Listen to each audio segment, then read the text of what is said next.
I've received correspondence, communication from, first of all, the president, who is not going to be with us today.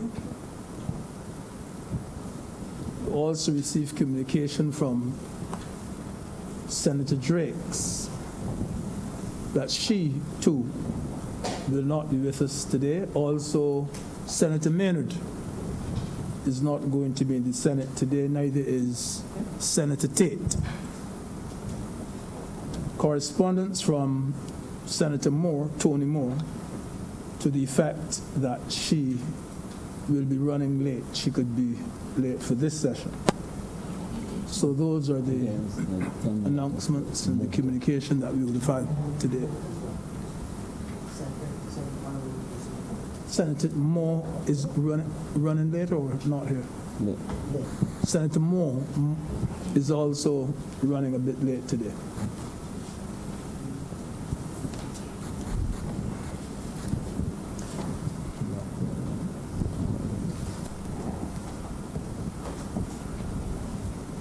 Presentation of petitions, presentation of papers.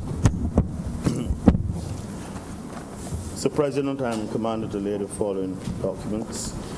The audited financial statements of the Board of Management of the Alexandria School for the financial years ended March 31st, 2009 to March the 31st, 2012. Audited financial statements of the Board of Management at the St. Michael's School for the financial years ended March the 31st, 2008 to March the 31st, 2012. Audited financial statements and annual reports on the activities of the Board of Management of the Lodge School for the financial years ended March the 31st, 2014 to March the 31st, 2015. And the loan agreement between the Government of Barbados and CAF, the Development Bank of Latin America Water Infrastructure Rehabilitation Project.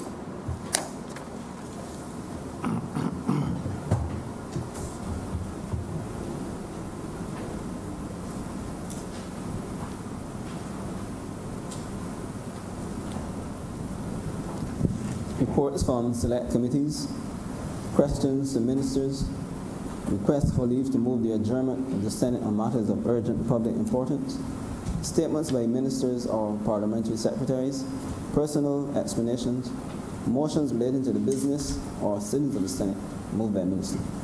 Mr. President, I beg to move the suspension of Standing Order 45-2 for the remainder of today's sitting. The question is that Standing Order 45-2 be suspended for the remainder of today's sitting. Honorable members in favor, please say aye. Those against, please say no. That standing order has been suspended for the remainder of today's sitting. Introduction of Mr. President, I beg to move that the Appropriation Bill 2020 be read a first time. The question is that the Appropriation Bill 2020 be read a first time. Honorable members in favor, please say aye. Those against, please say no. Methinks the ayes have it. public business. Order number 3, in the name of the Honorable Leader of the Senate, to move the second reading of the Appropriation Bill 2020. Thank you, Mr. President. As I rise to speak in this appropriation bill and to move the second reading of it, I do so, Mr. President, with a strange feeling. I'm a feeling of concern, a feeling of worry, and indeed a feeling of hope. Because as I rise to speak on this bill, we are confronted, like the rest of the globe, by the pandemic of the coronavirus. I am concerned in terms of my country, in terms of what lies ahead of us. I'm concerned as I watch the panic in my country, in some parts of this country, in terms of persons' preparation.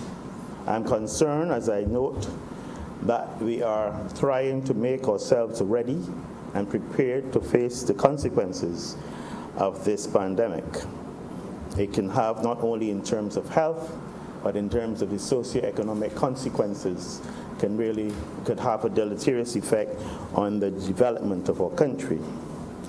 I am indeed worried still in terms of what is happening globally when I see the trends in terms of the mortality in various countries, and we are never certain what will happen in terms of individual countries.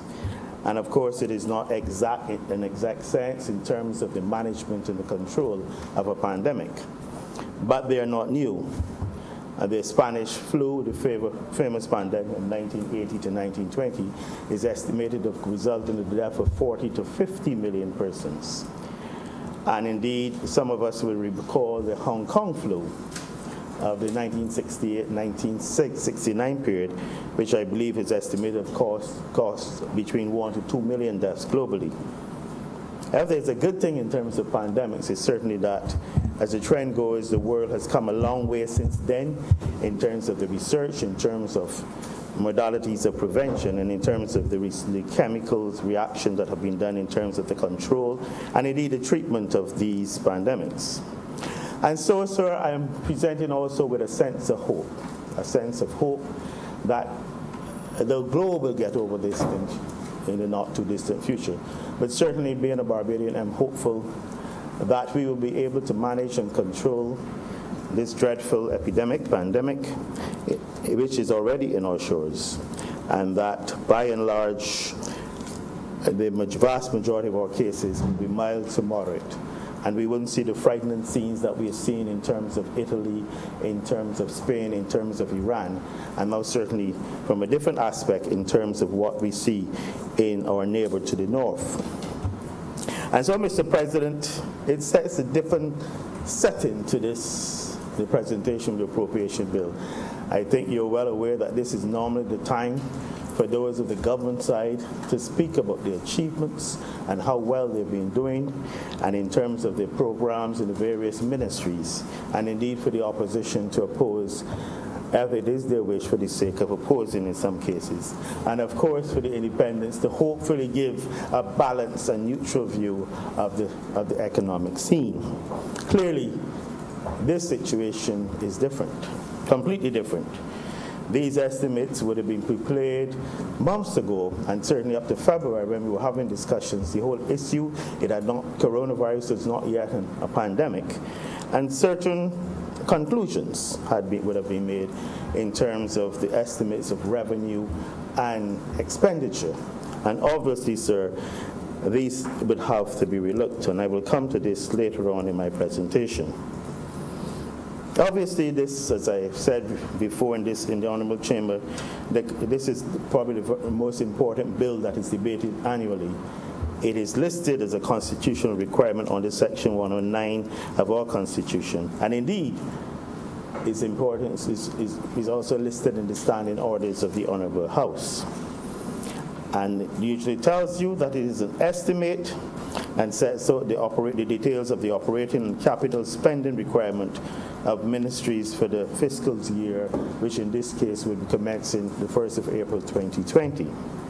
Having said that, and I've said this before, that these estimates are never cast in stone. And I believe in this current situation, this indicates that they're never cast in stone, and one is never certain. I believe my honorable colleague on the other side, Senator Rogers, would say that nothing is certain but the Lord. And clearly, in this situation, we can sit down for hours, we can do calculations for days, we can work out all sorts of algorithms and graphs and projections, and we can come together, and then we can have one simple coronavirus spreading rapidly across the globe, and that turns everything upside down as it relates to our plans. Having said that, though, sir, it would be remiss of me not to speak about how the government was doing until February this year.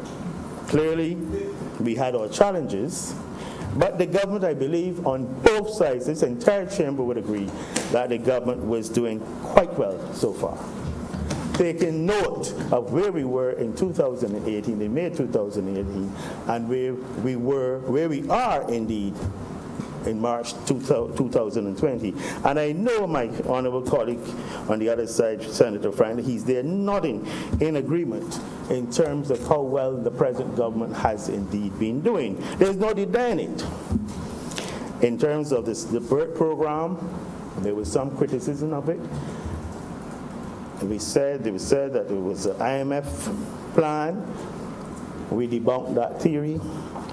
It said that a lot of the targets were not achievable. We've achieved them in terms of the IMF and in terms of those targets that had been set. There we had stabilized the economy. We had debt in terms of the public debt, be it international or local debt. And we were now ready for growth and transformation. And now this has become upon us. Indeed, Mr. President, from foreign reserves at $400 million in June 2018, I'm told that on Friday last week it was at $1.56 billion, covering over a time in June 2018 where we barely could cover 5 weeks imports. We have coverage of about 25 weeks of imports. From a high GDP to debt to GDP ratio of 176%, being the third indebted in the world at that time, we are now 118.8% at the end of January this year, and especially partly due to the public debt restructuring and putting our fiscal finances in order. Mr. President, government ran a fiscal primary surplus of 3.5% of GDP, or $366 million in financial year 2018-2019. And that was the first surplus in 10 years. And I know that my honorable Senator Nurse, he's looking at me quizzically, but I think he understands exactly what I'm speaking about when I speak about primary surplus. I'm speaking about government's revenue minus its expenditure once we remove interest and amortization and those matters. And it was 3.6%, as I said, 3.5%. And at the end of February this year, we had recorded a primary surplus of 5.7% of GDP, or $597 million, well on the path to the 6% at the end of this month, which we had set ourselves, which some members in here of this honorable chamber were a bit critical of. I'm saying now that having set this target for ourselves, and where some members were saying that we should have aimed for 3 or 4 rather than trying to aim for 6. Fortuitously, this 6% that we aim for is able now to give us some balance, some cushion, as we try to deal with the issues related to COVID-19.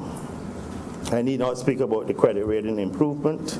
After 22, 23 downgrades in 10 years, we've been upgraded twice since then, and we're almost back to investment grade. And so we have done this. This is in terms of the macroeconomic structure of the country. But we have also helped Barbadians, especially average Barbadians, and indeed middle-class Barbadians. There was a 5% wage increase to civil servants. Persons wondered how we could do it. There was a removal of the NSRL. There was a reintroduction of payment of tuition fees for university students. We increased the minimum non-contributory and minimum contributory pensions from $155 to $225. We introduced the concept of the trust loans, which has allowed a number of Barbadian entrepreneurs to benefit. And we've injected, I believe it is $20 million in this project. My colleague, Senator Lynette Holder, was very much involved in this process, and I'm sure she'll be in a position to speak to it at length, and in terms of the benefits it has brought to this society. Indeed, we also, in terms of taxation, we look at the reverse tax credit level and remove the cutoff from $18,000 a year to $25,000. and those persons would get $2,083 per month, and this included 7,200 persons.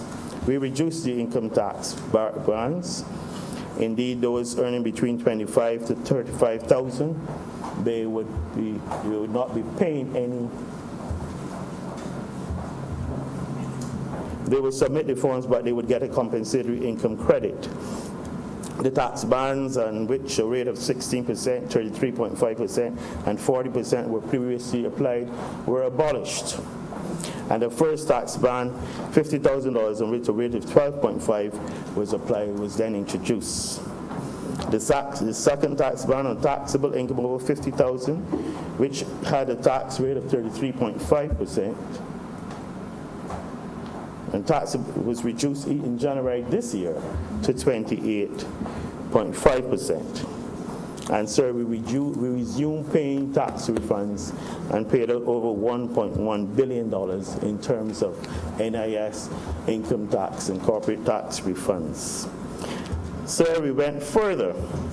We started the 24-hour operation of a polyclinic at Sir Winston Scott, and we provided $11 million to train young persons in various social programs, be it Youth Advance, etc., within the Ministry of Youth. So, Mr. President, we were doing well, and indeed, the government has a record of which it should be duly proud. However, as I said, this issue has come upon us. And what are we doing? We've recognized that globally there will be tremendous fall-off in terms of tourism. We can see the airlines, I believe Virgin Airlines is having its last flight to Barbados today, indeed to and from Barbados today. American Airlines has indicated that their last flights will be this weekend. JetBlue is scheduled to stop flying here shortly. British Airways, I believe, is scheduled to continue until the end of the month. And other airlines into Barbados clearly have reduced their flights into Barbados.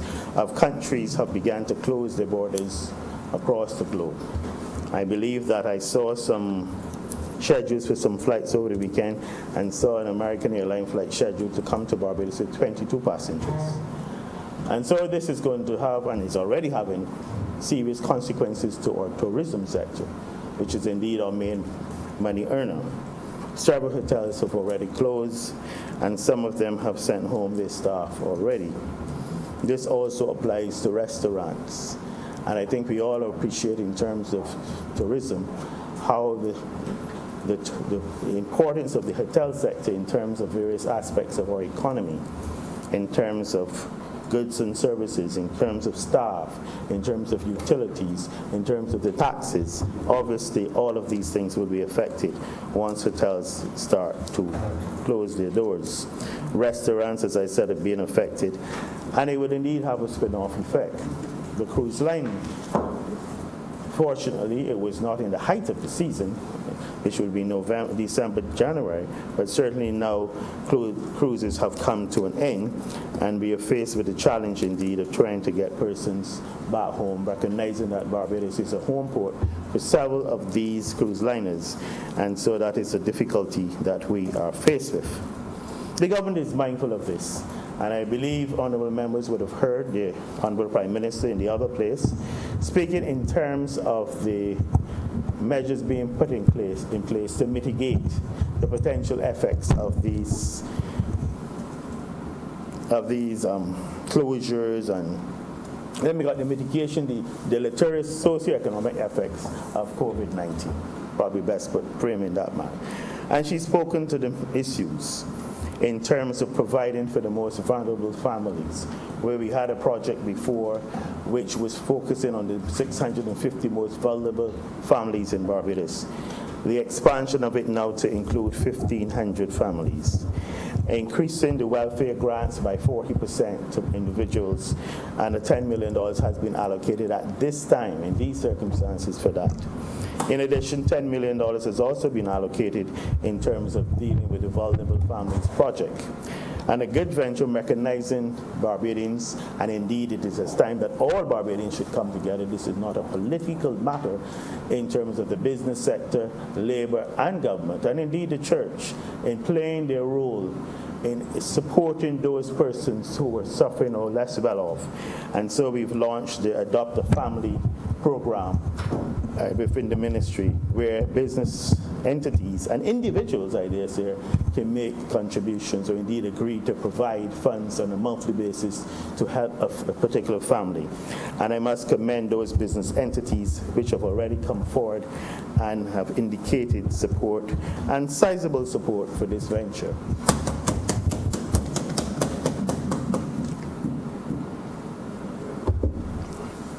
She's also recognized, the Prime Minister, that is the Honorable Prime Minister, that we need to have people train and retrain in these times.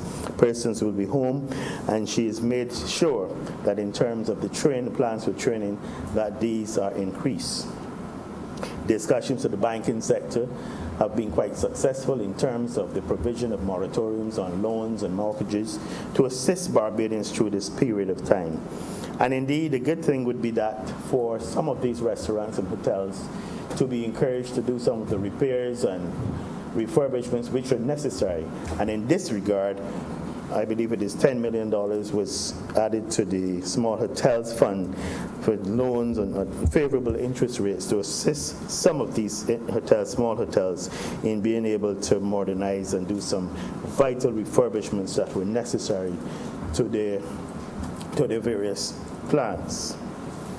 So we are looking at it in a holistic fashion, recognizing, of course, the importance of looking after the most vulnerable in the society. Those are the ones who are likely to be most affected in this situation. Of course, it will mean numerous changes within the society. I believe it's stated that we are at stage 2. And the next stage is stage 3, where we move to shut down the entire country in terms of businesses, in terms of persons spending most of their time at home, and provision will have to be made for persons to operate from home, to continue working from home where it is possible, because we would want to reduce as far as possible the spread and to contain the coronavirus in specific areas, if it is in fact in specific areas in Barbados, recognizing all the time that our problem is that Barbados is quite densely populated, and there's always the potential for the disease to spread rapidly in Barbados. I know we have tried in this situation to introduce the social distancing. We've been trying it in this honorable chamber this morning, Mr. President. But I think it is something culturally for Barbadians that will be quite difficult. I think Barbadians like to lime, they like to hang out, they like to socialize. And I believe the whole culture now in terms of telling them, for instance, that rum shops might have to be closed early, as is happening with the pubs in the United Kingdom. I think these are things that we will have to gradually get, and I believe the sensitization and the education is absolutely necessary as we try to introduce these cultural behavior changes to Barbadians, but which are absolutely necessary. There have been persons who have been speaking in terms of, and it is normal, that somehow felt that Barbados, there would be a global pandemic, and that somehow Barbados exists in some impervious bubble and would never be exposed to it. And of course, that is fallacious thinking. Indeed, there are those now who are saying that we should have closed our borders as other countries have done long ago. The interesting thing, however, is that I believe probably over 70% of our cases are in fact Barbadians who left here, went to visit relatives, and have returned and tested positive. So the argument is out. Do you close your borders to all your citizens, even those who've gone away for a week or two? How would you do it? My other question, and it hasn't been addressed yet, is when you close your borders completely and you seal your country from COVID at this point in time, when do you reopen? I think we all know and would appreciate, and for those of you who don't know, pandemics occur in phases. Phase 1, phase 2, and sometimes the second phase is even more deleterious. Usually in the first phase, you develop what is called herd immunity. People get it, some people get it, they don't get it ever again. Some who are protected, who were never exposed to it, and the slightest exposure, 1 person, 2 person, can spark off again an epidemic of the disease. So indeed, you can have a phase 1, you get through it, and then there's a phase 2. And depending how you have managed your borders and how well developed your herd immunity is, then it allows you to determine how you will survive. The government has obviously had to look at expenditure, urgent expenditure, in areas where it had not necessarily proposed or there was no expectation to have to do so. Fortunately, in terms of the Queen Elizabeth Hospital, our main tertiary healthcare institution, the government had agreed, I believe it was in January, February, to commence a serious recapitalization project of that institution and had made available $30 million for the purpose of recapitalization in terms of acquiring equipment that was needed for several years, and to allow the QEH to function in a much more efficient manner. And this equipment, I think we've heard over the years of the issues with autoclave machines. This equipment was to make provision for purchase of new autoclave machines, for ventilators, ironically, to purchase ventilators, to purchase various monitors, to purchase ICU beds, other vital pieces of equipment that the hospital needed: X-ray equipment, portable X-ray equipment, ultrasound, a new CAT scan. All of these are sort of the things that were on that list for purchase and have been ordered. The purchase orders have been sent out. And fortuitously, obviously, a lot of these things, like the ventilators that we're here talking about, would be useful in terms of if we came to that severity of a outbreak of coronavirus in Barbados. So that's $30 million in terms of equipment for the QEH. But we've said this is our main tertiary care institution. And if there's one thing the government wants to guarantee, again, I said there's no certainty in anything, that the coronavirus infection is kept out of that institution for obvious reasons. We are fortunate in that government constructed the government of the day, and I believe the son of the minister of the time is an honorable member of the Senate, an honorable independent. I know he has no political affiliations whatsoever, but the minister at that time, with his advisors, took the good advice of those around him and converted one of the buildings at Enmore into an Ebola center. It is a 6-bedded unit, and it is an isolation facility, and ideally suited, but only 6 beds. We felt in a pandemic as this magnitude, because in terms of Ebola, it was localized to certain countries in Africa, and never really, I think 1 or 2 people died in the States, but nothing that really, you were just being prepared. This one we see sweeping across the globe. And we felt at that time, obviously, that 6 beds in an isolation unit was not going to be enough. We looked around Barbados, and it came upon the Harrison's Point in St. Lucie. And it was toured, and we felt that this could be an ideal location. It has buildings erected, although they've been stripped of their windows, their doors, their wiring, their plumbing over the years, but the physical structure of these buildings is still intact.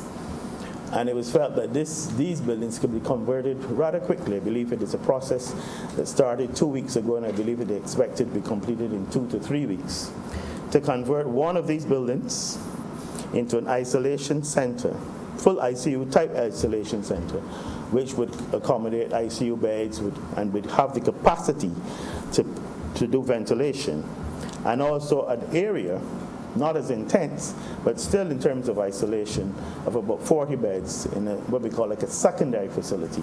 And indeed, there are other buildings which we estimate is one building to use in terms of a quarantine center, which can house probably about 140, 150 persons. We also looked at Paragon, sorry, Mr. President, Paragon, and utilizing there as a quarantine station for it can accommodate about 240, 250 persons in quarantine. And there are a number of other buildings there, and we're also using one of them in terms of isolation. So we're building the capacity. We've been utilizing Paragon for some time.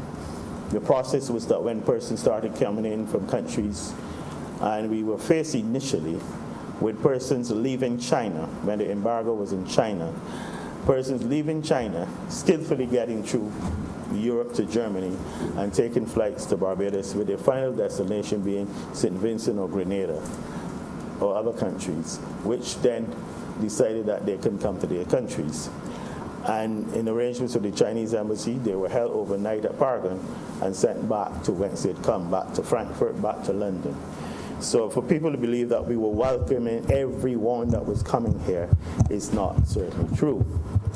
So indeed, Paragon has been used for quarantine. We've also been using Paragon when persons have had suspected, in most cases, persons who have suspicions, you suspect that they might have coronavirus. The test is done, and they're taken to Paragon. Sometimes a lot of the tests were done at Paragon. You took them there, where they were quarantined, masked, and kept there until the results came back. So we have Paragon being used as quarantine and isolation center for those who are mild to moderate. In addition, there's the Defense Force Field Hospital, which can normally accommodate about 10 intensive care and about 40 normal persons. When I say normal, I mean in terms of isolation. And it is felt that that will be brought into use if we need it. So you will have your 38, you have 78 beds in one area, you have 6 at the QH. You can have an additional 48 for isolation with this field hospital. And indeed, in the Aliens, Canterbury, and St. Lucie District Hospital, I should say in the case of St. Lucie District Hospital, a ward had been outfitted back in the time of SARS, and that has had to be quickly refurbished. And both Aliens, Canterbury, and St. Lucie District Hospital can provide accommodation for 30 persons in terms of quarantine. We have gone further and recognized that there are persons who, having COVID, could also develop an acute appendicitis and would need surgery. It can't be done in Harson's. It can't be done in the Ebola Center. And you would have to offer them services. There could be a diabetic lady who has an infected abscess who needs surgery. It is not going to be done in those centers. And we recognize that we then have to make provision for those people too. And so we have had discussions with private sector entities which provide hospitals, whatever, and operating theater facilities, whereby we will be in a position to pay for services for those persons, so that we try to maintain the sterility as it relates to coronavirus at the QH. I'm not saying that at the end of the day, that patient with coronavirus will not find his or her way to the QH, but we're certainly pulling out all the stops to ensure that that institution is protected as far as possible. Now, all of these things that I'm talking about, apart from the 30 million that has been in terms of recapitalization for QH, we've had to find additional funds in terms of the rehabilitation and the restructuring and the facility and the work that has to be done at Harrison's Point in terms of refurbishment. That has cost over $20 million. In addition to doing it, we've had to provide for the equipment, and I believe quite a substantial amount. Initially, there was a supplementary of $8.8 million, but there was an additional supplementary in terms of providing vital equipment. I said QH should order ventilators, but Harrison's also needs ventilators. and ventilators have been ordered, along with other pieces of equipment, monitors. You've had to outfit it in terms of an oxygen system, in terms of cleaning, in terms of the negative pressure which is necessary in an ICU setting, in terms of the movement of airflow. All of these things. You're taking Harrison's, these buildings, which were just buildings, roofs, good structures, and doing all of this to them in terms of passing gases and all of this. And this is a tremendous amount of work, and perhaps I should at this point really commend the private sector contractors who are doing this work for the alacrity with which they are bringing to this work, recognizing that the Honorable Prime Minister was firm that persons were not to be taken away from government departments to be diverted there, but that government work should continue wherever it was being done. And I believe for all of this, the government should be commended in terms of the detail, in terms of the preparation. There is the health EOC that meets every day, and then there's an expanded EOC Emergency Operating Committee that meets to discuss what is happening day by day. We've had issues with the cruise liners, which have been, sometimes a little difficult, sometimes requiring some persuasion, sometimes requiring some shouting. But in all, I think we have managed it quite well. And I think many of you would have seen, again, our commitment, and the Prime Minister has spoken about it, to these cruise liners, especially those at home port in Barbados, where we can have them. They have to get back to where they originated, primarily the United Kingdom, where we've been able to facilitate a very efficient method of side ship to airport, to plane side, in terms of allowing them to disembark and to leave Barbados without, I'm not going to say nil contact with Barbadians, but certainly minimal contact, and taking all the necessary precautions. Persons would have heard about a cruise liner with one positive case at one time, and a crew member who was isolated, who had been ill for 2 days on the ship, and they'd asked us to facilitate the test for humanitarian grounds, but they had a person on the ship isolated. They were not sure of the diagnosis, and we assisted by doing the testing, and that was positive, and that individual remained isolated on that ship. 2 or 3 other persons who were there, who were members of crew, who were also isolated because of similar symptoms, were tested the next day, and they were also positive. And those 4 persons have remained isolated on that ship. And the crew, obviously the crew have not been allowed, no crew from the ship. There was no ship to shore leave. And I believe plans are being made for those persons, those members of crew, to, I think it was in terms of the ship being able to leave, but with the crew, remember that 4 crew members are positive. So we've had our challenges, and there is a plan that we've had, a national preparedness plan. This has been spoken about one good thing in terms of this entire process has been the sensitization and the education of the general public in Barbados, and they've been kept abreast of what is happening. Questions have been asked and answered. Sometimes the same question is asked and answered repeatedly. But we are doing it because we understand people are worried. Some people are genuinely scared, they're fearful. Persons generally tend to be fearful of the unknown, apart from politicians, I dare say, that seem to want to go everywhere. And I believe that is why this distinguished colleague on the other side has never really ventured into elective politics, because he has this morbid fear of the unknown and likes to be able to speak about things even if they're not absolutely correct. But Mr. President, Mr. President, I believe that we have been doing very well. As I said earlier, this is not an government versus the rest. This is a matter for all of Barbados. This is indeed a time. And I must, commend us as a people. We've really come together in terms of facing this possible scourge of the coronavirus. There's still some work to be done. There's still pockets of persons who don't believe anything that is said, who have their own theories and have their own facts about everything. But this is to be expected in a society, especially in a democratic society. Persons might ask in terms of the spread of this disease and the containment.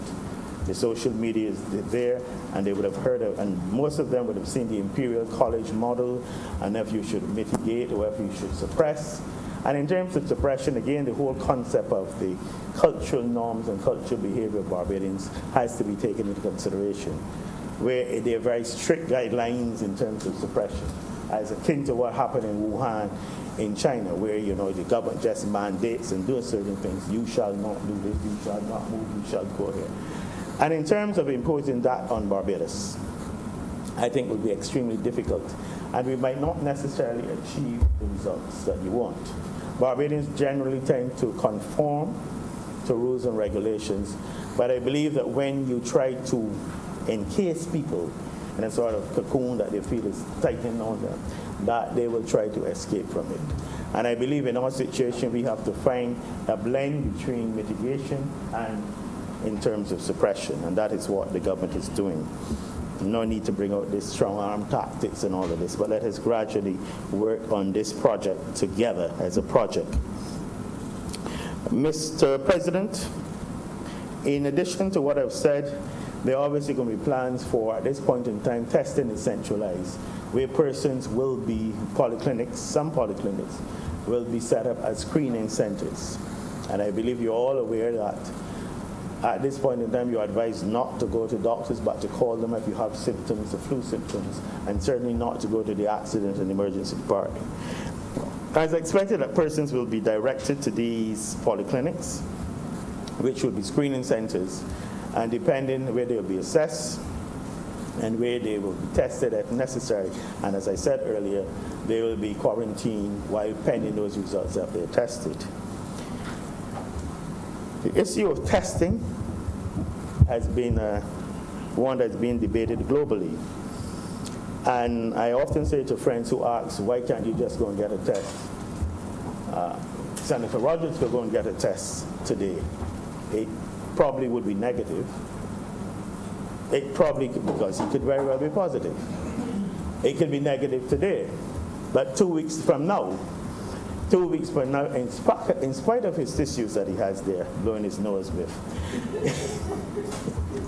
in spite of that, 2 weeks from now, he could be positive. How often do you test an individual if testing is available for everyone? How often? Do you go once a week? Do you go twice a week? How often do you go? And indeed, we have adopted a very sensible and scientific method. We look at, especially in terms of contact tracing, in terms of your presentation, your symptoms, and assess.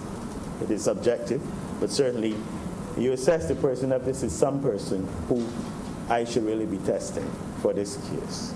And that is the method that we have been adopting. There are plans to buy, I believe it is 2,500 test kits, new test kits in the first case. I received, again, a notification, and in terms of Ministry of Foreign Affairs, you may be asking why the interest of the Minister of Foreign Affairs. It all has to do with foreign affairs matters. And all night, for example, last night, I got an email in terms of a certain Alibaba and Jack Ma Foundation where they want to give test kits, 1,500, and protective clothing and ventilators. And, these are the things that you have to do. You are on the phone and you're meeting with the ambassador of Cuba, trying to work out how many Cuban nurses will be needed to help in terms of human resources requirements to deal with this. How many doctors and which specialties, recognizing that in terms of critical care and respiratory specialists that we are deficient. And sometimes I know that some people in Barbados have an aversion to the name, to the word Cuba, and indeed to a Cuban-trained doctor. But the reality is that they've been doing human service globally. Indeed, there are Cuban doctors and nurses in Italy, they're in Central America, they were even in China. And we will see that around us, I believe they got the idea from us because I knew who spoke about it first. We've seen Jamaica, St. Vincent, St. Lucia, Dominica going for Cuban people, Cuban nurses and doctors to assist them. So that is the role of the Ministry of Foreign Affairs in this regard. It is not that the Ministry of Foreign Affairs is taking on any role with health, as was said by certain persons on some Facebook page. In addition, There's a lot of talk in terms of treatment of COVID, and the jury is out. There's some drugs that we've used for treatment of malaria that have been shown to be useful. There have been certain antiretrovirals which have been useful. But there's a lot of excitement about interferon alpha B, which is coming from Cuba. And interferons have been around for a while. They're used in viral illnesses. They're used in this other one. I'm losing my memory, Mr. Chair, Mr. President. I hope it is not. I hope it is. No. It's not a symptom of COVID. It is not. Anyhow, in some disease, not dementia, Mr. President, through you. That might be afflicting the honourable member on the other side, but not yet me. But certainly it's been around for a while, and they've had, apparently, in terms of papers written, good success in China and other countries in terms of this interferon. And indeed, Barbados has ordered some of the interferon from Cuba to be used, hopefully, if we have to, because as I said, the majority of our cases have thus far been mild to moderate cases, and I sincerely hope that it remains like that. Mr. President, I believe I've said more than I should have said in terms of this whole matter of COVID and the corona pandemic. In terms of other matters which this government is addressing this year, we are still hoping to push ahead with some of the projects, capital projects, especially in the tourism and hospitality industry. There's still ongoing work at Sam Lodge. There's still the planned construction of Hyatt.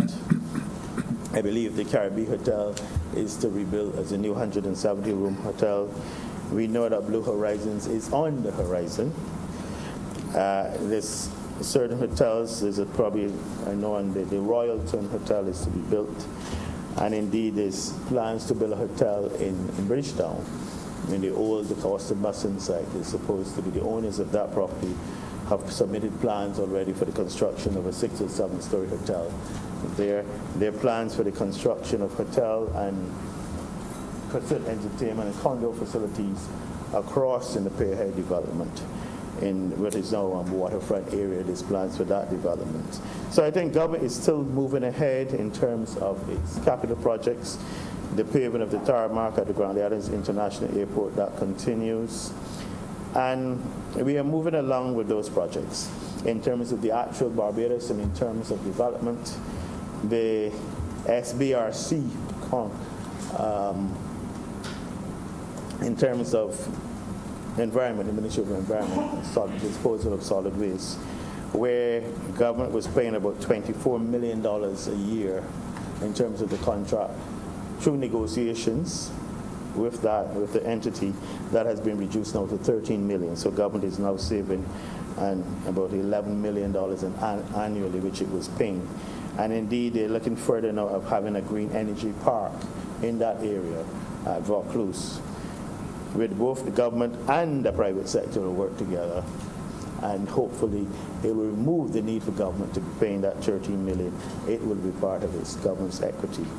The botanical gardens is going on as expected, and persons are employed in that area, and indeed in the beautification under the NCC, which again becomes very useful in a time like this when people are being displaced from work.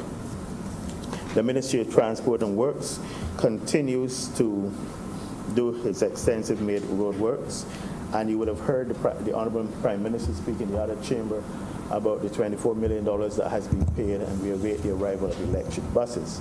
However, in the interim, they've been able to replace engines and chassis in certain buses, and I believe the bus availability has moved from probably to the lower 40s, and I believe it's now averaging about 70 to 80 on a daily basis. So there are indeed improvements in the transport sector of this country. Another area which I haven't spoken about, I'll mention briefly, in terms of COVID, has to do with agriculture and the vital necessity to have food security. And again, in this regard, government has put at the disposal of farmers. There's $24 million in the Agricultural Development Fund in terms of bringing lands back into use urgently.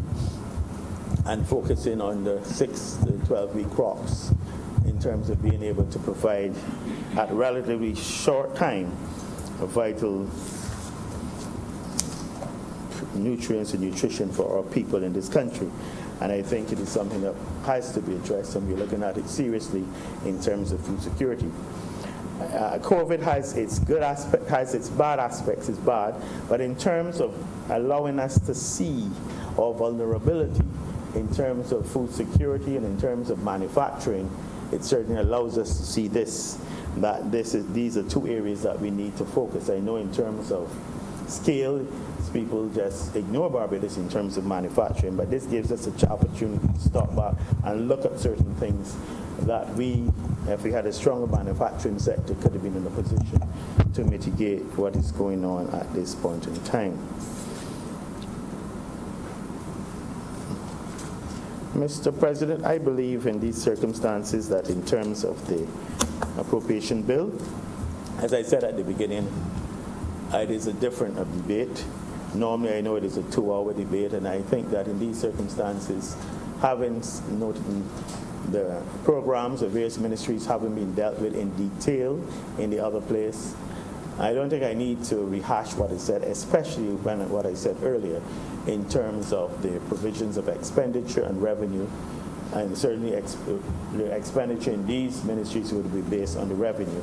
And it is all very fluid at this point in time in terms of the projections, in terms of if the GDP of Barbados will decrease by 1% or 2%, if the tourism sector will be affected by 40% or 80%. So we are still looking at the numbers and the projections. And I believe in these circumstances there's no need to really go into programs and what we plan to do, not being sure in terms of revenue what we will have to do these things with. What I want to say before I sit, however, is indeed government is being prepared, and even in terms of the provision of medication for persons, we recognize that with the effects in terms of trade and supplies in this country, it is vitally important that we know.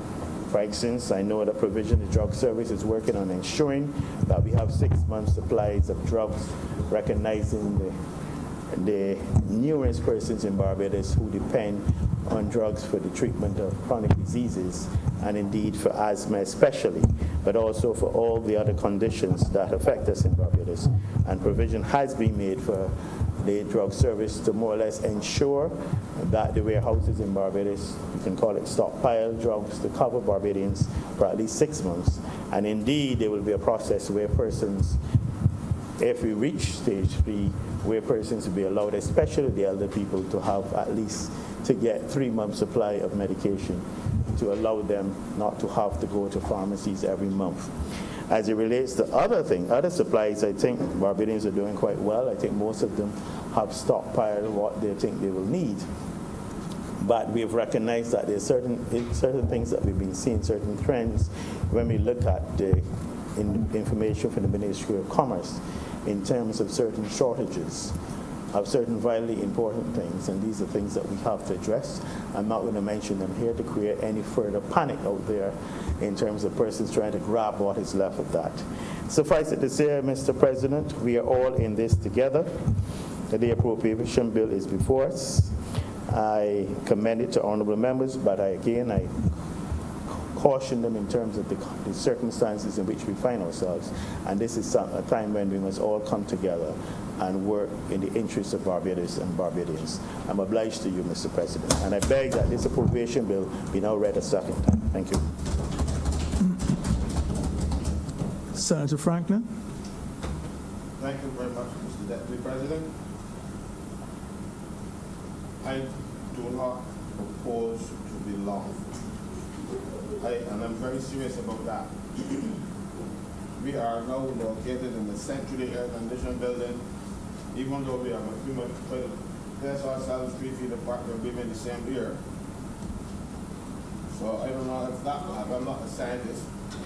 So those things worry me. And I don't want to be here longer than I have to. This appropriation bill, I do not understand why. I do not understand why we are dealing with it in the first place at this point. It is not constitutionally required for the Senate to weigh in on this bill and pass it. Certainly we cannot amend, we cannot delay, we cannot do anything about the appropriation bill because it is a money bill. And the Senate has no authority to deal with money bills. We can talk about it, we can make some good points on a lot of issues, but at the end of the day, it does not matter what anybody in here says about the appropriation bill. We can do nothing about it. We can't send it back to the House because we see something wrong with it. We just can't do anything about it. But so the usefulness of having this bill debated in the Senate, especially at this time with the coronavirus and the ensuing disease, COVID-19, so much in the air, I do not understand why the Senate would have to convene to put me at risk. I do not understand. I suppose there are so many of you on the other side that you could afford to lose one or two. There are only two opposition people. One is not here, but if you look at that, you put me. So, Mr. President, I would propose that we get through this thing very quickly and spare me the dreaded fear of being here among some of you who might have contracted or been in contact with people who had this. The good senator. Especially solutions. Yeah, this good senator, when we had the problem with the cruise ship, he wouldn't leave his bed. He went on there at all. I don't blame him. He wouldn't go. So I understand it, and I don't even find a fault with him. But sir, I said all of that because I know, we like to grandstand, especially on these occasions, and say how much the government has done for the country and what they were going to do and plan stuff. So all that is moot now, because public officers will have worked hard preparing these estimates. Trust me on that. They went to the lower house and they were debated. But first of all, they would have gone to cabinet and cabinet would have approved them. And they debated in your new style that you started last year that is quite erroneous, but you like the show. Because let me address that a little bit, sir. I can't help it. The estimates are prepared by civil servants initially. And then the civil servants, along with the PS, go to the minister, and the minister decides, well, yes, we're going to take this one, and we're not going to take this one, and you see what the particular government ministry will do. And they send them off to the Ministry of Finance. Ministry of Finance then cuts back and do whatever they have to do with the estimates. And then they go to Cabinet. Cabinet then approve the estimates as being fit to be presented to the House. And then the House debates them. The format that started last year, I have seen cabinet ministers who approved the estimates in cabinet coming to the House and asking questions about the same estimates that they approved. Now, could there? If you didn't understand them or they weren't relevant, why would you approve them in cabinet in the first place? So you're not questioning things that you approve. It makes a mockery out of the whole exercise of the estimates. I suppose it might have been good if you had a larger opposition and government ministers didn't want to pretend to be opposition people and question their own work. Because the estimates that come to the House comes in the name of the cabinet. not in any particular minister's name. So they're approved by all members of cabinet. So if you approve them, you should know what you're approving. But we have this grand show on TV and civil servants who have no reason to be in the house speaking, have absolutely no reason to be in the house speaking, are in there, some of them getting embarrassed. That is not their role. They advise ministers, and the most important function of a minister is to account for government's money. And you are taking that job away from yourselves and giving it to civil servants who didn't sign up for that. As a matter of fact, civil servants should not be speaking in the House and answering questions unless they are testifying before some committee of Parliament. But no, the minister is, in our new system, abdicating his role for whatever reason. Either they're not competent to do it, so they have to get some people to do it for them. And if you're not competent, you should let the Prime Minister know up front and say, well, don't make me minister because I can't handle it. Not give work to people who didn't sign up for it. And I know of 2 people last year, 2 public servants, who end up in difficulty having gone before that standing committee, standing finance committee, call it, and talk all over the face, and then have in trouble. Yeah. You know, and I thought this year some of them would have been cautious and not proceed on this road again, but through fear. I understand through fear they have gone again and done this exercise, which was basically ministers asking other ministers questions that he should have already known, or he should not have voted to send the estimates to the House.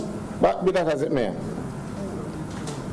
But as I was saying earlier, these estimates of revenue have not gone through the chute.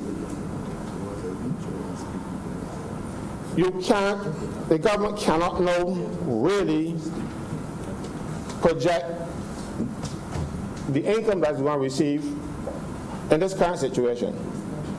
True no fault of the government, this is this COVID-19 coronavirus thing that has taken a toll on our tourist arrivals.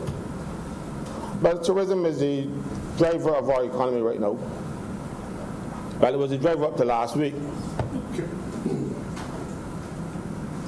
And with the hotels closing and the airlines shutting down, not coming to Barbados, all of the estimates of revenue have to be relooked.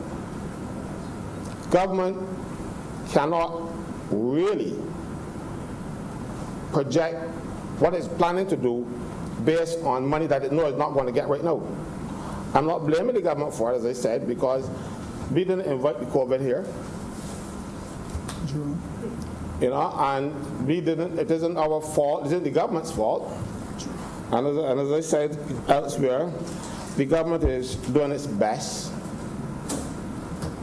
Sometimes I might think even erroneous, but I will not make that an issue, because we can have no political divide on the way we proceed with this issue. This is not a political thing. I have subscribed to certain what do you call them? Websites now that give you up-to-date information on what is happening, and it's dreadful. Italy on Saturday lost 793 people. When I say lost, I mean people died. Sunday they did a little better. They lost 651. So this is not sport that we're making. Pardon the pun, but this is deadly serious. and government has taken certain measures. Some of them, I think, in the enforcement, not what the government has come with these recommendations, but what we're doing doesn't make sense. I'll give you an example. Yesterday, I went to the supermarket. The wife sent me out. And when I got there was this huddle of people outside the supermarket in the sun. Mind you, the only thing good about that was you would get some vitamin D. And the supermarket letting in 1 and 2 when somebody come out. I left that supermarket, I had too many people, and I went to another one. Same thing. But the people, you're practicing social distancing, they call it. But the people outside the supermarket were standing on each other's feet, bundling up. And you letting them through inside the supermarket. So it's okay to contract the virus outside the supermarket, not inside. What we are doing is nonsense. Doesn't make sense. Right? But we are all panicking. I remember when it first started, people were panic buying. When the supermarket, like how they do when they have storms. And they even buy all the toilet paper. I still to this day do not understand the connection between toilet paper and the COVID-19 disease or the coronavirus. I still don't understand to this day. Diarrhea. Mind you, I had to buy some for the office. And I went to the cashier, she told me, put them there. And I said, sweetheart, put them in a bag. I'm not prepared to go outside and be robbed. Because it has become a precious commodity. We are panicking, and you see, the thing is, and it is not because we are not educating the people. When I go by my mother and I watch TV, because that's the only time I watch TV, I see JS announcements and all kinds of things on the TV telling people what to expect.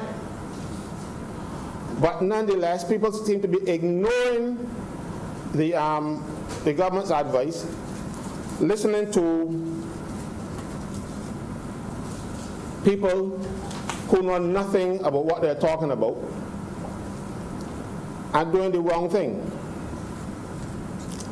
Last week, I got a call from some of my members at the airport. The people who were doing the air-to-sea transfer, air-to-sea to air transfer, they call it, they were being checked by security. And one lady started to cough, like, like the old people say, like a sponge dog. Yeah, get frightened. First thing comes to your mind, COVID. Get scared.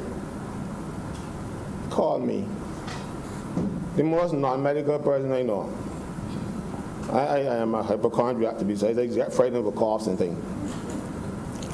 But they called me. They wanted simple things like a mask and gloves. I know that the mask and gloves would not have protected them because I read somewhere that the virus can even enter your body through your eyes. But rather than give the people peace of mind now, because it was peace of mind, give them the mask to give, because when you're wearing the mask, that mask protects the member of the public from you. Because if you cough, that mask which keeps your cough in. It is not protecting you from anybody out there. But for peace of mind, the airport should have handed over the gloves and things to the people and get the work done. But they enjoyed a work stoppage because they didn't want to give up masks because it didn't look good. You worry about looking good now. At the point, and people are afraid. People are panicking. So, the CEO of the airport, chief of security, some HR people and one or two others did the work of the security guards because for the lack of giving them a pair of gloves. A pair of cheap gloves. But it don't look good. You can't worry about looking good now. This thing has caused panic and fear to spread out, irrational fear in some instances. Me, I get frightened too. Like yesterday when I went to the supermarket, I went after to get me so vexed when I went inside, I said, and people start to run. Just fear. Simple fear. You know? I was outside with that same, the woman who ran, I was outside with her standing in front of me, you know. I made a letter saying, like, and I made the thing. She was talking to me, I was talking to her, but she ran. But for the last 20 minutes, we were outside standing talking. You see, it is fear. And it is panic that we have to control in this society. We're talking about closing the borders. It's already here. If you close your borders, you're not going to keep it out. And in any event, closing the borders again will be moot because who are you closing them to? Incoming. The ships incoming. The airlines have shut down. So yes, you close the borders. But close them to what? Nothing incoming? The airlines have said after today, I think somebody said today, some yesterday, and on Thursday, they are not coming to Barbados anymore. Because in some instances, the airlines don't have anybody to fly down here with. People are afraid. So we have the virus already in this country. We know that we have it. They've tested, people have tested positive. Thankfully, we haven't had any deaths as far as my information tells me. So we haven't had none, and I'm hoping that it remains that way. Again, people are panicking. I will not speak about this thing unless I speak about the effect on workers. Yesterday I saw some nonsense in the newspaper where one bank is saying that if you get in contact with somebody, one of your family members, tested positive or whatever, you will stay home for 14 days, and that will be your vacation. That will be your vacation. They can't do that. There are still laws in Barbados, you know. COVID has not brought a state of emergency to this country so far, and we have not suspended any laws in Barbados. So you still have to treat the workers based on what the normal laws. If you don't want them to come to work, you lay them off, or you do whatever you have to do. But if you don't pay them, you have just suspended me without pay. Suspension without pay is dismissal. The laws have not changed. Sorry, suspension without pay unless there is something in your contract. Otherwise, you can't do it. So you're telling people they can't come to work and you can stay home, you can take your vacation. No, it is not your vacation. As a matter of fact, you have to give people 2 weeks notice of vacation in order for the vacation to be valid. So yes, the employer can tell you when to take vacation, but he must give you at least 2 weeks notice. So how is coming into work in the morning and you hear, I hear your aunt went to New York and she came back and so you don't come work. How are you going to get 2 weeks inside there? Now, if you don't want them in your place, as you have a right to, you can't take it from the vacation though. So that is just a warning to that particular bank and any others who want to try that nonsense. They cannot use the COVID-19 disease and the coronavirus to take advantage of workers. There's still procedures settled in the law for you to follow if you want to take even layoffs. I hear some people shut down last week. They didn't go to the chief labor officer and get permission to send home people without going through the process. They just shut down because, okay, we can do it with COVID, and they're happy. Because some of them want to get rid of some people for a long time, but they had no basis for doing so. And having done so, now they're going to blame it on COVID. COVID and coronavirus cannot be used as an excuse for people to mistreat workers in Barbados. It has started. It has started. I want them to pull back. They're asking government for assistance. But they're asking government for assistance for their bottom lines. They're not asking for assistance to keep workers employed. But thankfully, we have a national insurance system that should take care of people who are ill from the disease. And if you lay them off, they can get unemployment benefits. I don't know how long that will last with government building fire stations and all kinds of things, all the people money. We need the money for times like now, not fire stations. Remember I cautioned you about using national insurance money when that debate came up. We never thought for 1 minute that those funds would be called into service so soon. Nobody expected this. November last year, nobody knew anything about COVID. As a matter of fact, the only people who knew anything about it before January this year, before the 31st of December this year, were in China. And then this thing spread like wildfire within a few months. And it's threatened every society, this world. People, I can't get over the fact that Italy now has more deaths than China. What must happen though, is we have to look and see what Italy has done wrong to make sure we don't repeat those same mistakes, because for the good of this country, we can't afford, if Italy lost 790 something one day and then 651 the next. If Barbados loses 10 people in a day, everybody in this room would know somebody is gone. When I pick up the newspaper on Sundays, every Sunday I see somebody I know. And so you can imagine if this pandemic really gets hold in Barbados. So what we have to do, sir, is to test. Test, and then test, and then test again.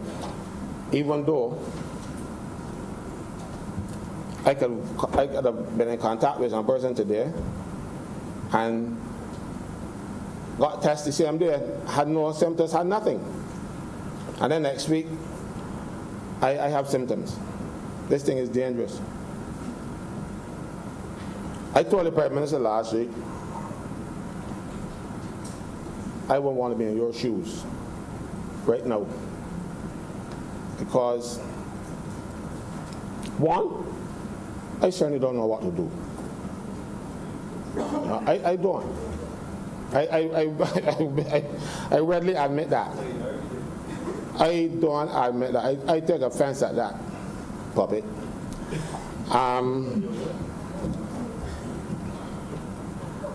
I certainly don't know what to do.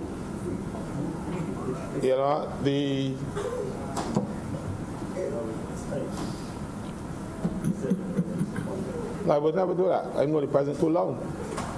I know better. And the president say anything. I didn't hear it. You see? I told her that I will support whatever action she take, because you got to do something. We just can't throw up our hands. And I might sound like I'm speaking on behalf of the government, but I'm not. I'm speaking on behalf of Barbados. If the Prime Minister closes the borders, the people who suffer any loss as a result of the closing of the borders will oppose her. They'll be vexed. If she opens the borders and the virus, even though it's here, and people know it's here, like I said, she didn't close the borders, so the virus coming, so it's a lose-lose situation for her. And I don't envy her that position. I don't envy her at all, this role. I'm particularly worried about her myself because I've seen that she's been working very hard to I'm worried about her too. get on top of this thing. The problem is, sir, if she breaks down, her second 11 team ain't gonna be able to handle this thing, you know. So I want good health for her. You know, I want her to be able to continue, you know, because she ain't got much talent behind her. So I'm very serious about that, you know. So let us all pray that she stands up. I didn't see her for 2 days, and they started to get worried, you know. Like I didn't say yesterday or Saturday, and I saw other ministers, and I said, "Oh Lord, send my Prime Minister now." So let me put that to rest, and hopefully that she will let me see her, and I will disabuse my mind. I will disabuse my mind of any plans. Right, Mr. President, Mr. Deputy President. At that consultation with the Prime Minister last week, I saw the panic and the fear in the faces and in the speeches of business people. Even one who called in on Zoom started to cry. I'm not going to call his name because I'm too embarrassed for him.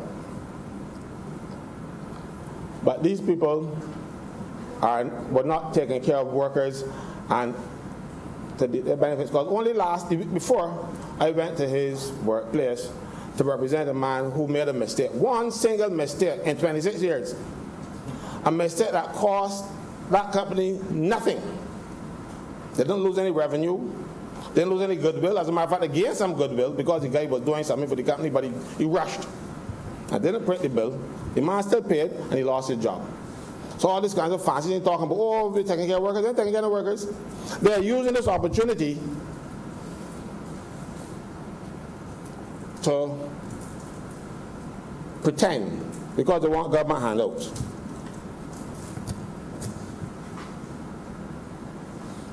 I am warning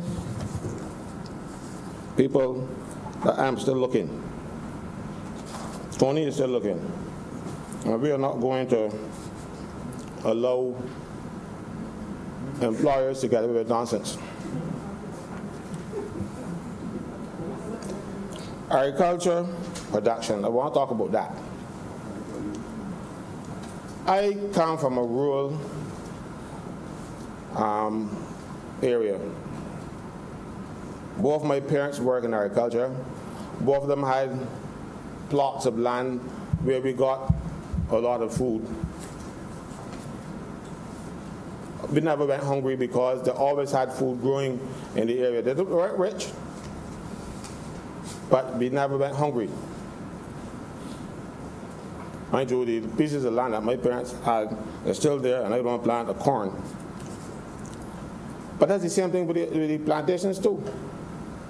If you look at the plantations that surrounding the area where I come from, Vaucluse, Jukes, Content, Danscombe, Farmers, Hopewell, the only thing that is growing on them things is cabbage and some other bush, river tamarind and that kind of stuff. No food. I used to go and dig my own yams and stuff when I wanted them. But now, very few people are planting food, and the food is expensive as a result.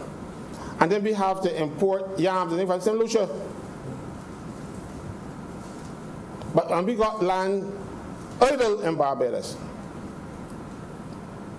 And want to know why we're not using it? Because importers have been bringing cheap, inferior stuff for years and have been putting our farmers out of business with it. A lot of genetically modified stuff that they can't use in some countries, but we're using here. Well, this is the time now, sir, where government, in these estimates, or when they revise them, because they have to be revised, have to put some money into agriculture to make sure that our food import bill, or that also is down, but that we do not have to rely on importation. Because right now, if the Prime Minister closes the borders at some point, the food coming over the borders too, They're not going to put the food on barges and remote control them into Barbados. So if you close the borders to ships, they're still going to make exceptions for food because we don't have enough to feed ourselves. And that is a crying shame for a society that, when I was a boy, produced most of the food that we ate, except for rice, because we don't grow rice, but yams, sweet potatoes, others, stuff that you don't even see now, because it is not viable to import. But our variety of food, and as a matter of fact, now the young people today don't eat a lot of stuff, a lot of ground provisions, because they're being a macaroni pie. And as a result, we have a sick society based on the diet. Because what they import, a lot of is inferior. And you have things like a lot of sweet jams and jellies and stuff that they import. Go to the supermarket shelves and see how many Belgian jellies and stuff are on the shelves. Look and see how many come from overseas. So we need to put money into agriculture. And I agree with Senator Walker that we got to start going it quickly. These crops that produce things in 3 months and stuff, but we still got to go and plant some of the other ones too. Because we don't only need the 3 month stuff, we need the ones that take a little longer. That will stop us from importing. We will get through this. But we have to take the lessons from this COVID-19 to make sure that we don't repeat the same mistakes that we have been making for years. I know we had a former member of this place, who was the CEO of the Agricultural Society, and he's been preaching to the wind about food security. And he's been generally ignored, even by his party when they were in power. Yeah, especially by his party when they're in power. But now his words will come back to haunt us because we do not have the amount of food to last us for a few weeks. We are talking about you want so much import cover for a thing. If we don't want so much money for import cover, if we're producing our own food. We need, they say you need 12 weeks import cover to look good. If we had that same amount of money and we weren't importing all this food, go to the supermarket, go to the supermarket shelves and tell me how many of the products in the supermarket, food products, were grown in Barbados. We need to start doing that. We need to give people incentives. If we have to subsidize farmers in Barbados, then let us do so. Because Barbados is one of the few countries that don't subsidize farming, Look at the EU. They subsidize everything. Milk production, food production, all kinds of things. But no, mind you, if we do it, they will say, oh, we're breaking, what do you call it?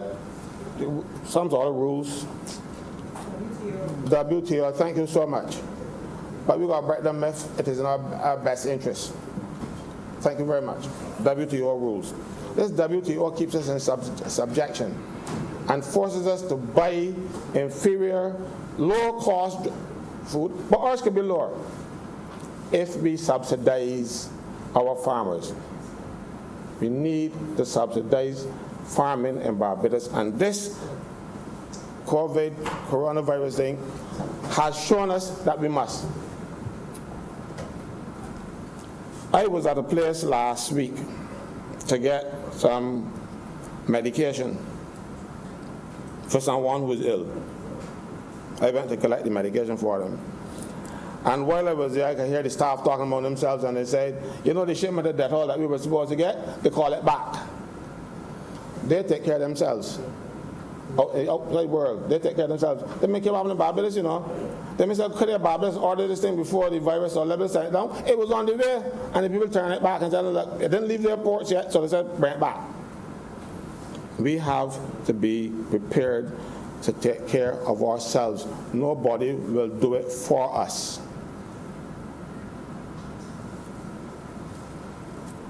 Mr. President, I talk a lot of stuff, and I didn't mention the estimates much, because there are much in the estimates that you can talk about, especially, as I said, they're no longer relevant.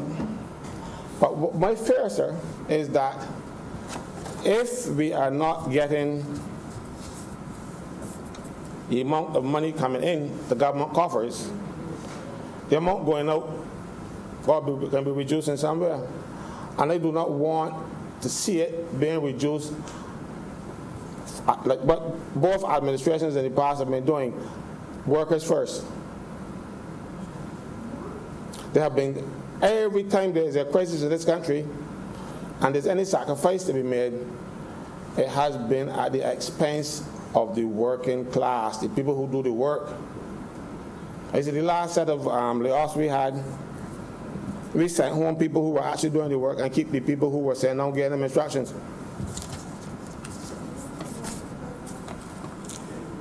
The one before that, in 2014, same thing. You send home the workers to save pennies when you can save pounds by sending home a chief. For example, right now we have about 26 ministries, 26 ministers, and some ministers have more than one permanent secretary. The salary of a permanent secretary is 6 times that of a fellow at the bottom. We don't need all those ministries, and we certainly don't need all those permanent secretaries then. So if you want to send home, amalgamate. And then you don't need all those ministers. And save the people who, because look, you have people at the bottom who live paycheck to paycheck.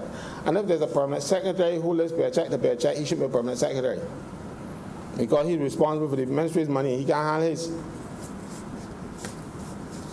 So we need to protect the most vulnerable. I saw the Prime Minister making some comment about that. I think it was not Sunday yesterday, Sunday last week. Newspaper, was that? Newspaper? Some paper.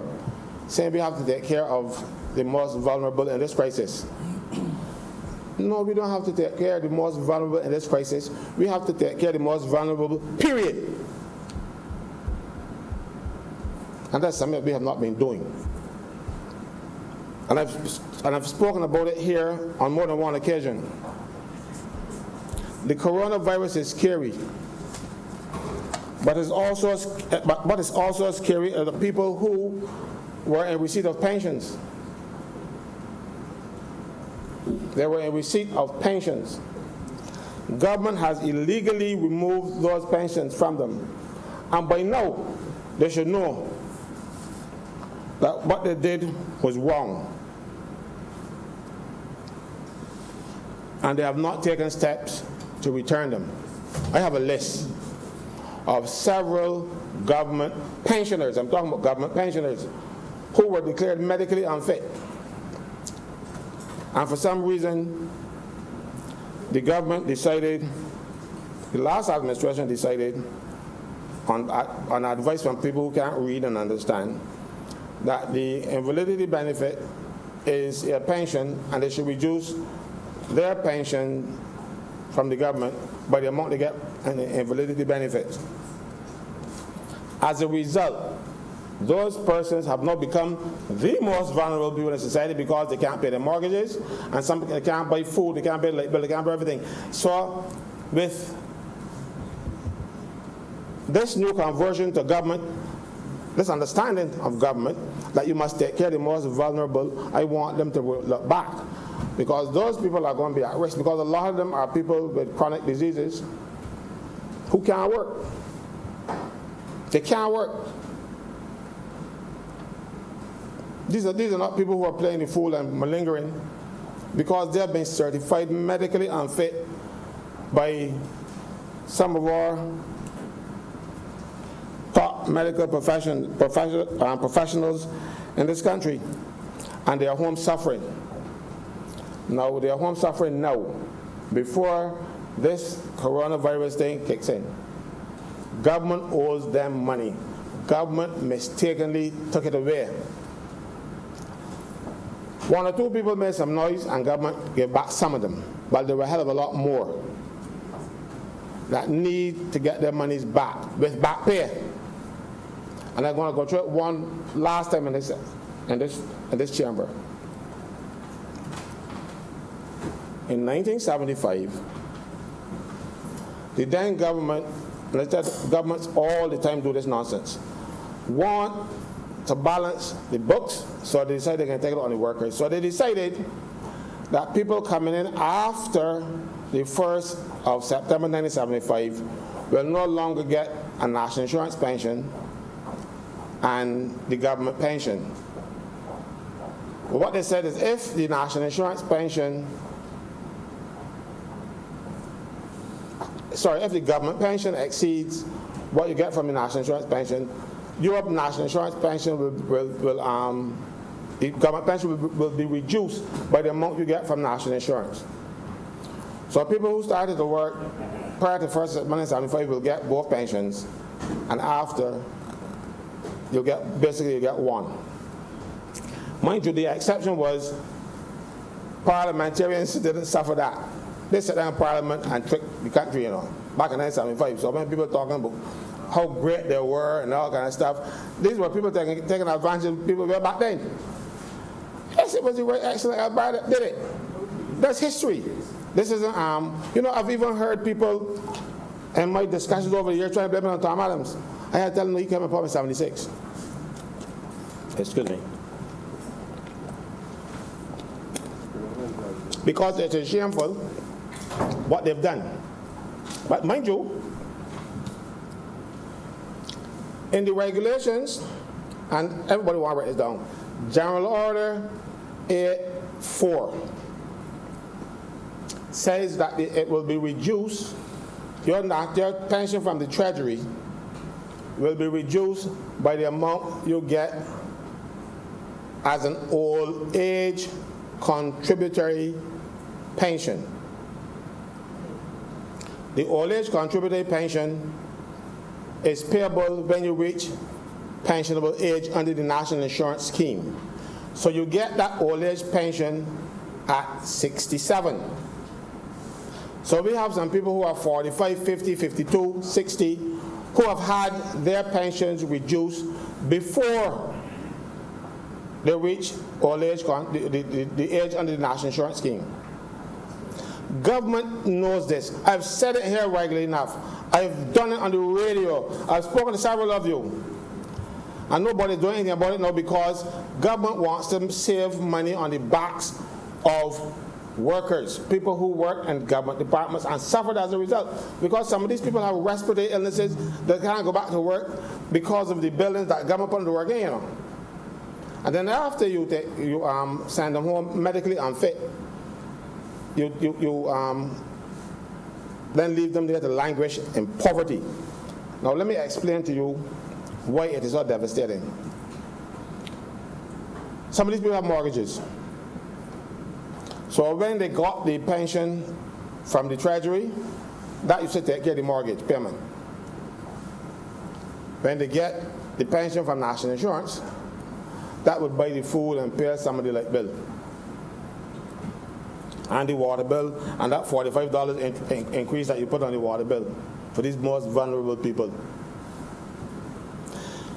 But now, you have decided that you're going to reduce it by the amount they get from the national insurance, so they're no longer getting enough to pay the mortgage. So some of them have houses up for sale. While government is pussyfooting with their monies and not returning it. Because look, when you go to get a mortgage, the people assess your payback to coincide with your retirement age. So that when you reach retirement age, the bank's got back the money or the creditors got back the money. But people get sick in the interim. You had insurance that would have covered you and you'll still be able to pay your mortgage. That's what's called insurance, it's national insurance. So they would know that when they reach retirement age, that you're not going to get the two pensions, so their mortgage would still be covered during the time, during that period with the pension that they get until 67. And government has taken it away. So some of these people are suffering as a result of not being able to buy food because they want to keep a roof over their head. And some of these banks are so callous, they don't have any mercy. They don't even have the mercy with their staff. When they're telling you that if you start home because your family's sick and you got corona is in the air, they're going to take up your vacation. That's not caring. And you know what amazed me though? Is that these people who are doing it to their workers look like the same workers that they're doing it to. These are black people treating black people bad. They don't care. They've gotten up. So anybody at the bottom can be trampled upon. So please, if you remember nothing about this speech, remember that you need to fix, for the most vulnerable, their pensions that the government owes them. And if you don't remember anything else, remember that we need to provide subsidies for our farmers so that they can get the feed in this country once again. All right? Mr. Deputy President, I hope that my words have not fallen on deaf ears. And I do not know, as I said, I do not know what to do. I just know what's wrong. And it needs to be fixed. But I can highlight the areas. I don't have the skills to fix it. I know what's wrong and I can point it to the government. I hope they listen. Sir, I'm much obliged for you indulging me in this debate because, as I said, it didn't have anything much to do with the actual estimates because they're no longer relevant. What we can do, sir, is to speed ourselves out of here so I don't contract that thing from anybody who might have it. I've got for a few minutes. Thank you, sir. You're welcome, sir.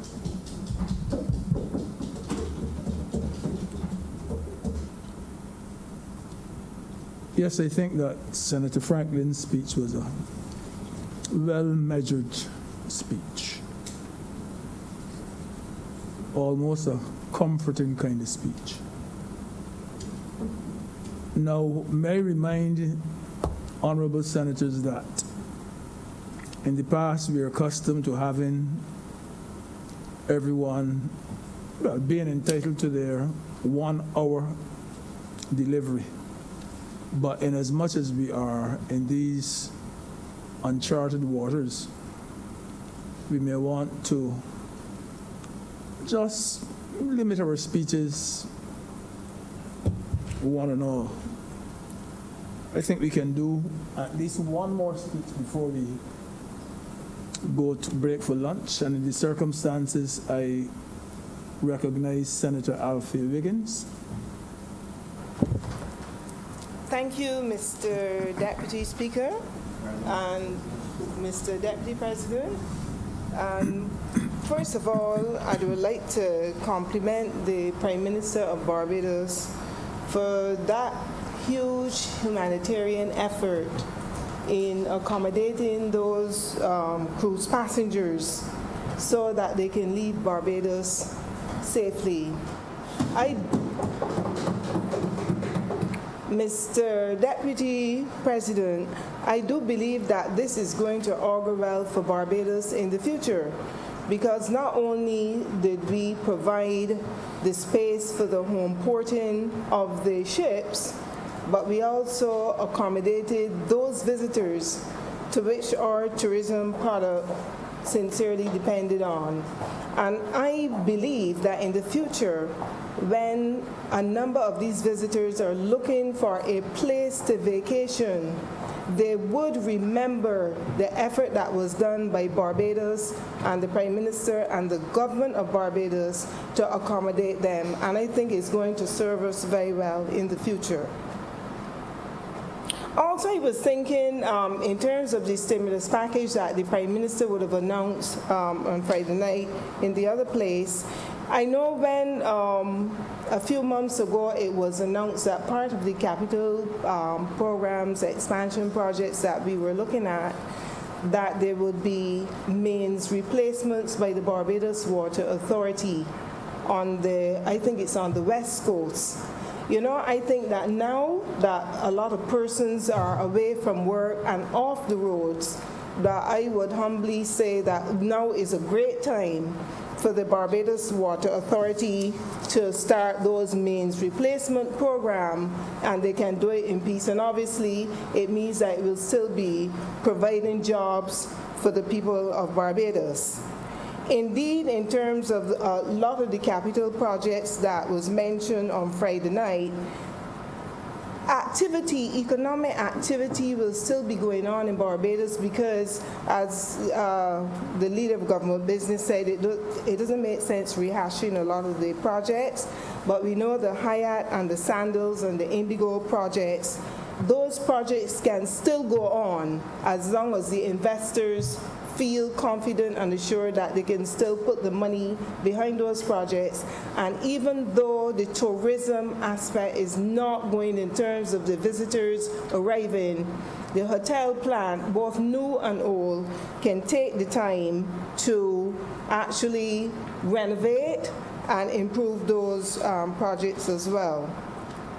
One of the things that I had suggested to someone in terms of the everybody's using this term, so I could as well use it too, to ramp up the space that you need for the quarantine facilities as well as maybe isolation facilities. I had suggested that the old Glendary's prison could probably be used as one of the space, because it's all a building that, you know, is in good stead now that it has been repaired after the fire.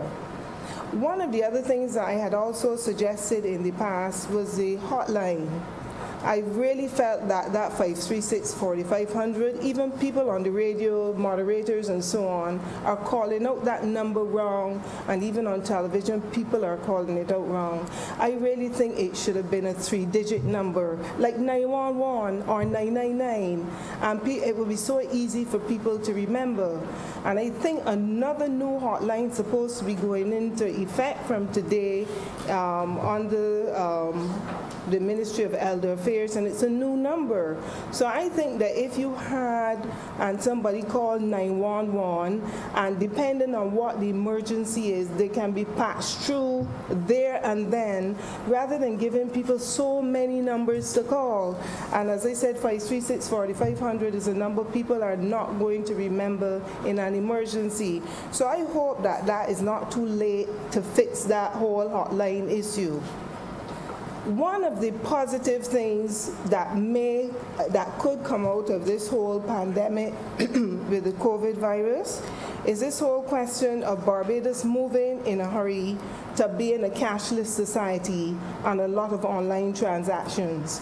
I do feel, I see going around circulating today, email, WhatsApp messages where certain businesses are already advertising that people can order goods online, and it is really a great thing because it would reduce a lot of the interface contact, if you want to pay your bills, I noticed that the government has moved under the Ministry of Innovation and Smart Technology, Science and Smart Technology, to at least get things like the police certificate of character up and running online. So a lot of transactions, pay your land taxes, all those things would be able to be done online now, and people would not be so inconvenienced and standing in long queues, even at SurePay, because you can actually go to SurePay online and pay your bills. So I think that despite the fact that the pandemic is causing a lot of panic in the society, let's think positive and let's move our business transactions now to another level. And it would also reduce the whole question of theft, even at gas stations, so that persons will not have to be moving and walking around, with a lot of cash. And I believe in supermarkets and so on, when you order online, you can pay online. So certainly cashless transactions and a lot of online. So we might see a Barbados Amazon type business rising up very soon, and this will also push us into a direction of new businesses. And of course, it's the whole question of the church. I understand there's a video going around with our esteemed Senator Reverend Rogers preaching. I haven't seen it yet. And there are times when, and he was being encouraged this morning to produce more videos online and send them out, because he's an excellent preacher. He's at my church, St. George Parish Church, one of my favorite churches. And so there are a lot of things now that will be moving. There are a lot of churches that, listen, for this regathering, I had 3 parishes, okay? So St. Michael's, St. Matthew's is my home church. That's where it was christened. St. George Parish Church is my family church. And in Christ Church is the Wesleyan Holiness Church. So I'm saying that even religion can move online in Barbados, having our own local preachers like Reverend Rogers and our former Senator, Reverend Maxwell. And I think it's a great thing in terms of how the pandemic has pushed us. So, Mr. Deputy President, I was just very grateful to say those few words, and thank you very much for obliging me, and may God continue to bless the Prime Minister of Barbados as she continues in this journey of navigating Barbados through these perilous times. I thank you, sir.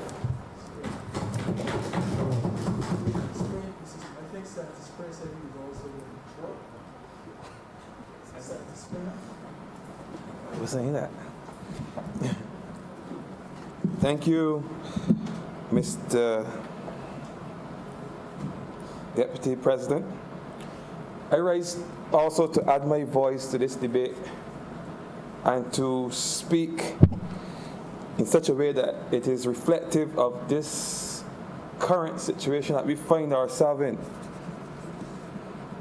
Mr. Deputy President, as an educator myself, my focus naturally turns towards the educating of our nation's children. In that regard, I want to speak very briefly about some of the steps that the Ministry of Education are putting in place to ensure that our children are educated, are instructed, even as we go through this process. We struggle in this, what some refer to as a war against this virus. You must still be cognizant of the fact that our young people will still have to be taught. The difference is that now more than ever, more than before, the parental unit must play a greater role in the instruction of children in this country. And this particular pandemic, this situation, and this crisis that we find ourselves in today has shown us if nothing else, how important it is to have alternatives to the traditional classroom environment, traditional ways of teaching. Of course, the Ministry of Education, as the ministry with the mandate of instructing our teachers, our children, are putting measures in place to ensure that our children are not disadvantaged. And I'm going to speak to them, just briefly talk about the use of the G Suite platform, where teachers can use software such as Google Classroom, Google Meetings, to facilitate live online classes, virtual classes with their students, where they can interact with the students live, or they can set assignments for students to complete and submit at a later date.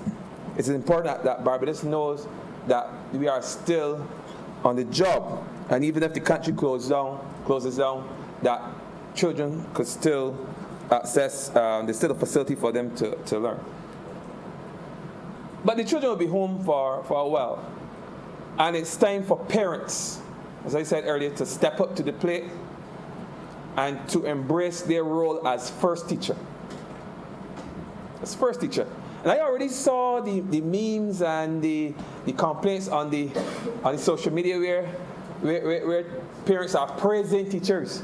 They can't believe what teachers go through on a daily basis. And at that point, they were just about 2 days in? They were 2 days in to having to take care of their own children at home. And they were praising us. They were going crazy already. So you can imagine how teachers struggle on a daily basis. So what we want to do is give some of those parents who will have to, for sure, homeschool their children through this process. Of course, we would help as a ministry. The Ministry of Education will help, but they will have to take up the bulk of the teaching, as the children will be home for a while.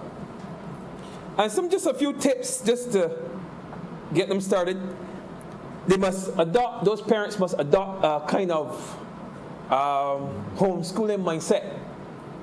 Must make in their mind that homeschooling is not anything that is any esoteric field that only trained persons can be involved, but anybody could engage in homeschooling. As a matter of fact, you taught your children in those early years before they went into nursery, before they went into primary, before they went to secondary school. So the skills are there. Yeah. What you may just need is some guidance. And I think one of the mistakes that a lot of parents make when they try to teach their children at home is that, and some would probably make in this particular situation because it's new to them, is that they would try to keep a schedule that's very similar to that of what they saw on the child's timetable, very similar to what obtains it at school. And you can't do that. You can't teach a child at home the way that the teacher would teach that child at school in that structured setting. There has to be more flexibility.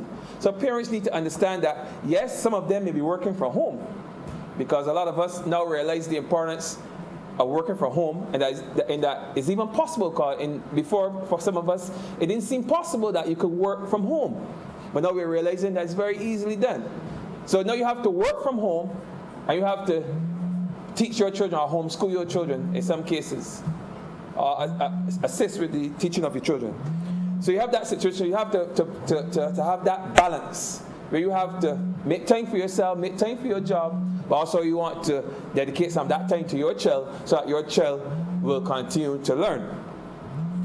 Now, children are in school for what? The learning takes maybe about 5 hours or so, but you don't need 5 hours if you're at home. You may just need 2. What is taught in school may be condensed, in 5 hours may be condensed into 2 hours. And you do not have to use a setting where you bring the children in a room and put them at the table with books and pen and pencil and try to teach as though you're in a classroom. No, use all the tools that you have at your disposal. I think it was that ministry that would have compiled a number of links and websites that parents can use to homeschool their students. I saw it circulating on social media. I am not sure if the good senator over there, ministry, was responsible for it, But I think I heard someone say that Miss was responsible for compiling those links of online resources that parents can use to assist in the homeschooling of their children. And if they did that, kudos to them. They continue to do good work in this country. But parents can access them anyway. They're all over the internet, free of cost. And you don't have to set each other. You can give those links and just give them the guidance, some oversight and supervision. But you don't have to stand in front of them like a teacher would do for them to learn. In fact, if you give them the opportunity to do their own exploration, you might find that they may enjoy the learning more and may take in more. But the fact of the matter is that you have to be more involved. And then there's also the watching of the documentaries. I personally love to watch documentaries with my daughter and explain things to her as we watch together. That too is a learning experience for children, and basically that's where education is going in the 21st century, where you're using all kind of resources now, visual, audio, what have you, internet resources that you can use now to teach your children. You don't no longer have to just use chalk and talk or pen and paper. These are just some of the things that, and those are just two. I mean, those parents who are creative, who are musically inclined, they can use that opportunity also to engage in those types of activities. All of this is learning. All of this will help. Of course, there are those core subjects, the math, the English, and so on and so forth, that you may need some additional support with. But that too can also be accommodated in the home if the parent is willing to get involved at that level. And what this particular situation has also shown us is that there's not been that level of involvement before. If the level of involvement, of parental involvement, was there all along, this would not be as difficult as it appears to be for some. You would not hear the crying out that you would have heard from some, very few, but you would not have heard that. So they should use this opportunity now to get involved, because at some point schools are going to reopen. And I'm going to speak to that. We may speak a little bit more to the estimates. Schools are going to reopen in this country at some point. I can't tell you when, but at some point there will be traditional schooling in this country again. And this opportunity now, where you get to work with your child for the next couple of weeks or so, should encourage you that when schools open, to be more involved in your child's education. And involved does not mean that you will just look at their reports or ask them how was school. A lot of parents do that. How was school? School was good, of course. Get in trouble? No, have to ask. And that is it. Or they may look at your report, may sign it, may not even look at it, but they may sign it at any term and send it back to things. That's not parental involvement. Involvement is when you are directly involved, like how you have to be. You have to continue to be directly involved going forward when schools reopen. So that's one piece of encouragement I want to give parents. Use this opportunity to get to know your child. Get to know your child's challenges. Because some of them have challenges that parents are unaware of, and this is the opportunity to get to know them. Because you have to teach them. And if they're not learning like you think they should be, don't get frustrated. Note that, because at some point when things normalize in this country, you have to have that child assessed. You have to have that child looked at and worked with, so that child will not be disadvantaged. So that's something to bear in mind going forward. And I'm wrapping up. I'm coming to an end. But as I say, schools will open at some point. So let me just speak to what we intend to do or what will be done going forward. There are still a number of schools that are now closed and will be closed for a little while that are still in a state of disrepair. And the ministry will still be looking forward, just like the country is looking forward to push ahead with some of the tourism projects. We got to look to make schools. You got to bring schools into a state of comfort for those who work there, for both the children and staff. We have to repair those schools that were problematic for the last couple terms, some for the last couple years. And I think this ministry has embarked, or will embark on another ambitious attempt to fix as many schools as we can fix in this country during the summer program, going forward, 2020 summer program. Because we understand the importance between a comfortable working environment and learning and teaching. And let me just use that to segue quickly into disaster preparedness, because even as we fight this virus right now, in two, maybe 3 months, we may be fighting on a second front. This is one front. We'll face a second front, and that is the front climate change, because the hurricane season is going to start. We may still be in this battle, but the hurricane season will start, and that will present its own challenges. So even as we prepare now, and we prepare to teach, we also have to have our schools, our hurricane shelters, and everything ready in the event that we get a double whammy. I don't want that to happen.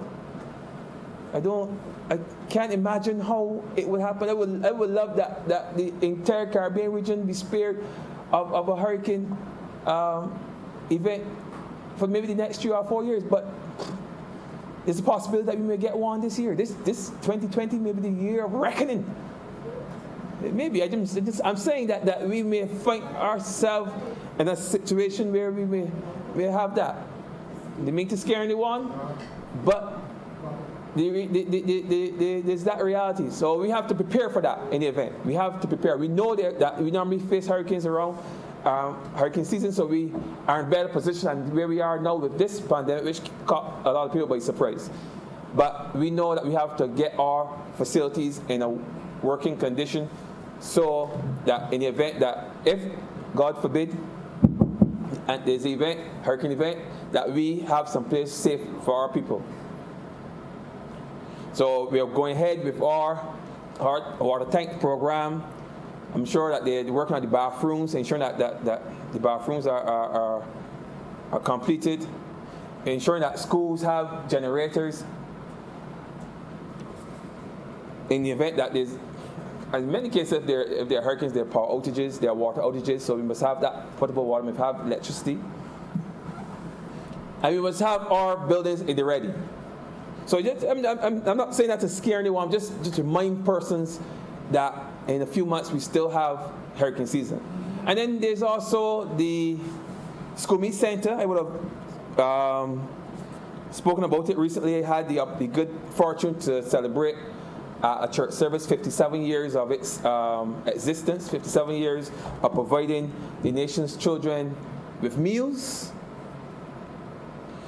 ensuring that students weren't allowed to sit in class hungry.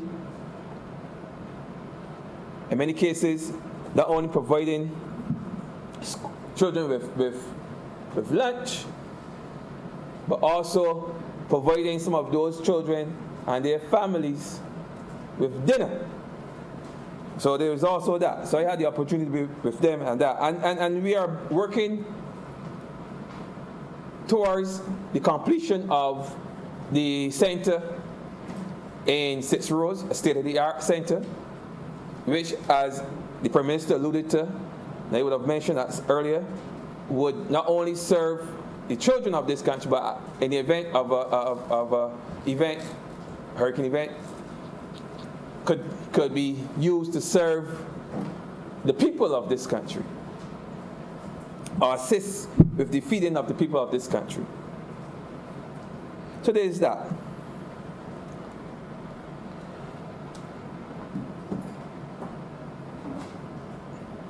Mr. Deputy President, there are a number of other things that were on the cards for this ministry in terms of what we could do.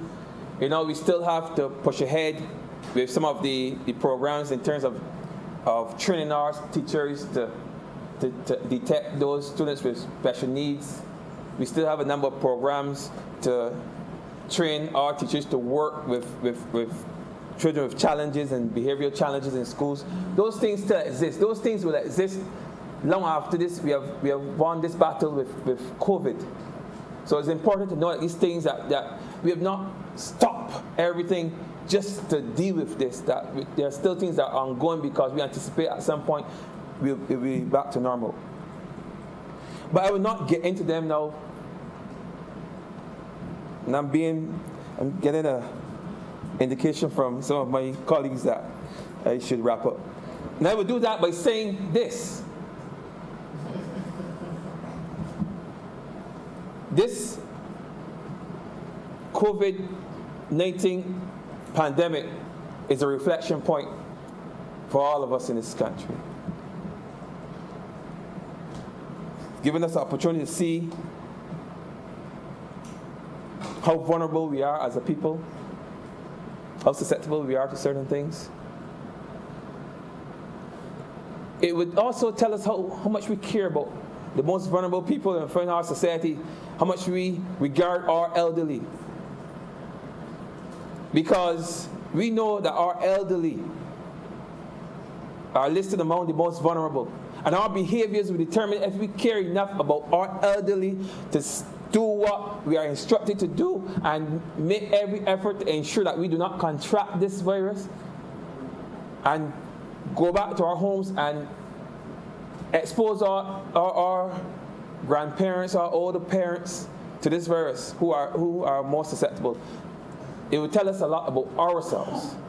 And that's something that we need to be very cognizant of. But what it does, though, on the brighter side is that it shows us that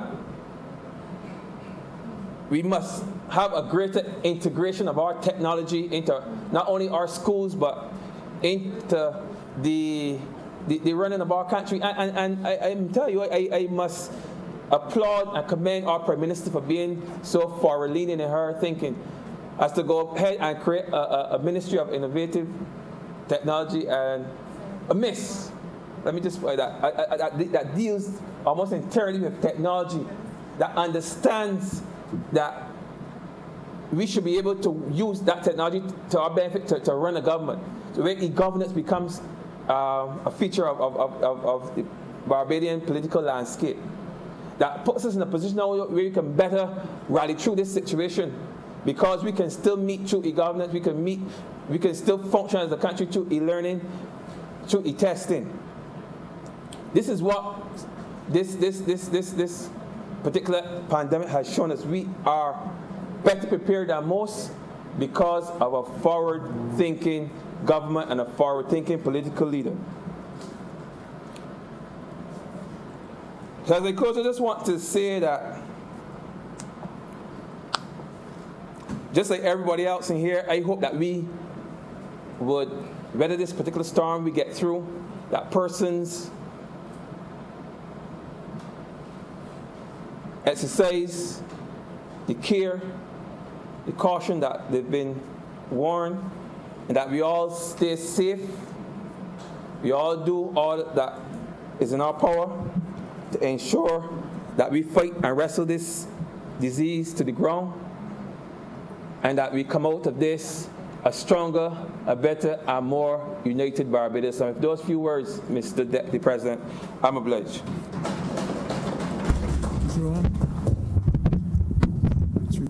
Mr. Deputy President, I beg to move that this sitting be suspended until 3:45 for lunch. That we suspend until 3:45. Honorable members in favor, please say aye. Those against, 3:15. 3:15, sorry, sir. 3:15, yeah. That was what you thought, right? Yeah. Huh? Until 5 minutes to 3.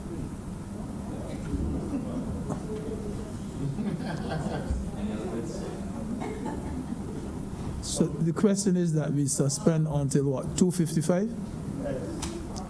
Until 2:55. Honorable members in favor, please say aye.